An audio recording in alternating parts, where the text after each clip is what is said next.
Bon, ça c'est important de le garder tel quel, notamment si par la suite je veux modifier l'épaisseur du trait blanc qui est autour de la fusée. Je dois absolument garder cette fusée. Elle est là, dans le document, elle est dans les versions précédentes enregistrées sur le disque dur, donc c'est parfait. Alors, je vais en faire un motif avec cette fusée. Donc, palette nuancier. Palette nuancier, fenêtre nuancier, elle était là. Oui. Donc je vais sélectionner la totalité de ces vecteurs que j'englobe. La totalité de ces vecteurs. Le repère, lui, il est verrouillé, donc il ne se sélectionne pas. C'est certain. Mais en tout cas, voilà, la totalité des vecteurs ici ont été sélectionnés. Je vais amener ça dans la palette nuancier. Entre-temps, j'aurais pu bien sûr personnaliser la fusée, modifier certaines choses pour m'éloigner de ce qu'on trouve sur le web.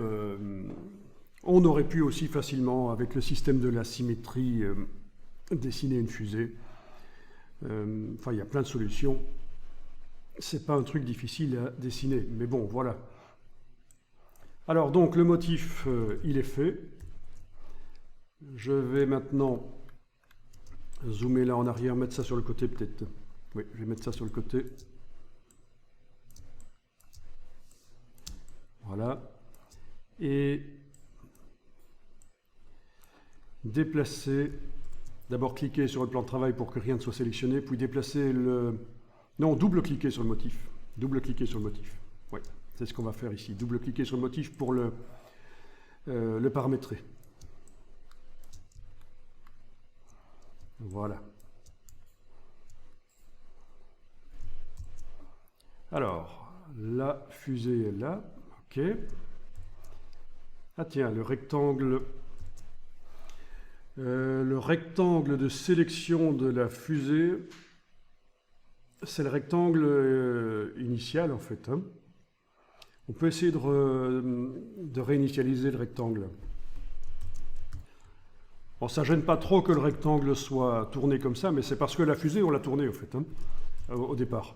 C'est pour ça qu'on a un rectangle qui tourne comme ça. Donc, en ayant ça qui est sélectionné, je pense qu'en allant dans Objet, Transformation, donc Objet, Transformation, réinitialiser le cadre de la sélection. Voilà, ça fonctionne. Ça remet le cadre correct. Ça, tu connaissais pas. Bon, ça peut être pratique parfois. Donc, ça, avec l'outil de transformation manuelle, je vais diminuer la taille de la fusée parce que par rapport à ma page derrière, elle est fort grande. Donc, je rappelle qu'il faut, normalement, quand on fait quelque chose, un motif ou une forme de motif ou quoi, une brush, quoi que ce soit, la faire à peu près à la dimension à laquelle ça doit aller. Alors là, il y a un problème, j'annule, parce que tout n'est pas sélectionné. Je dois essayer de resélectionner tout avec la flèche noire. Ok, voyons un peu. Et là, ça marche. Ok, oui, la flèche noire peut servir aussi à redimensionner éventuellement. Dans ce cas-ci, ça marche. Donc tout n'était pas sélectionné comme il faut chez moi. Donc voilà, ok.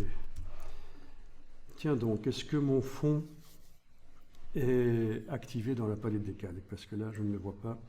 Évidemment, je suis en mode isolation, donc il est possible que le fond disparaisse. Oui, c'est ça en fait. Quand on est en mode isolation, le fond rose derrière n'est pas visible. Mode isolation, édition de motif. Ok, c'est pas très grave. Je double-clique, voilà. Ok. C'est pas grave si la page est pas derrière vraiment. Ok, donc l'idée ici, je vais devoir regrouper ça, ce sera plus facile, hein, je pense. Parce que pour l'instant, j'ai vraiment le contour blanc derrière qui n'est pas groupé avec ma fusée, et ça c'est ennuyeux.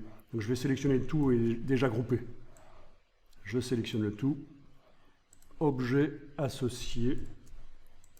Voilà, comme ça. C'est ça, c'est groupé. Ben, je vais faire plusieurs fusées, donc je vais déplacer. Voilà. Et on voit que si ça dépasse le cadre bleu, bien sûr, par la droite, ça réapparaît par la gauche. C'est le principe.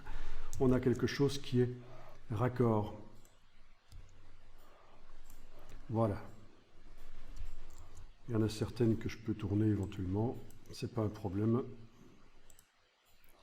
Enfin voilà, je fais ma broche spéciale de motifs qui sera composée d'une série de fusées qui avancent.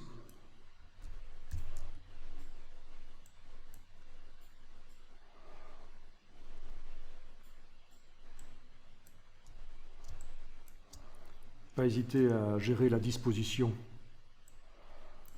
la manière dont elle se superpose.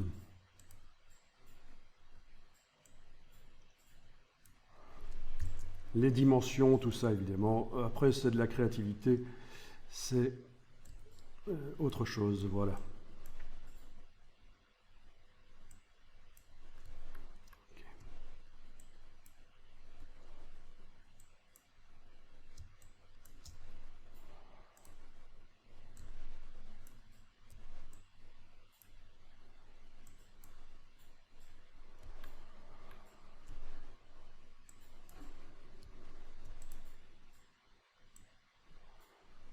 Bon, que ce soit génial au niveau graphique n'a pas beaucoup d'importance ici. Là, c'est juste l'explication. Donc, encore une fois, je pense que c'est vraiment très intéressant de voir que grâce au motif de l'Illustrator, on peut faire une forme de motif au raccord. Bien. Alors, j'ai la fusée qui déborde peut-être un peu vers le bas. Ici, j'ai intérêt à agrandir le cadre bleu vers le bas. Voilà.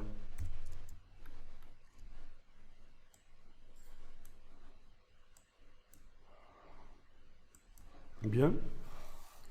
Bon, ben quand c'est fait, je vais sortir ici du mode d'édition de motif avec la flèche vers la gauche. Et donc le motif est modifié dans la palette nuancier.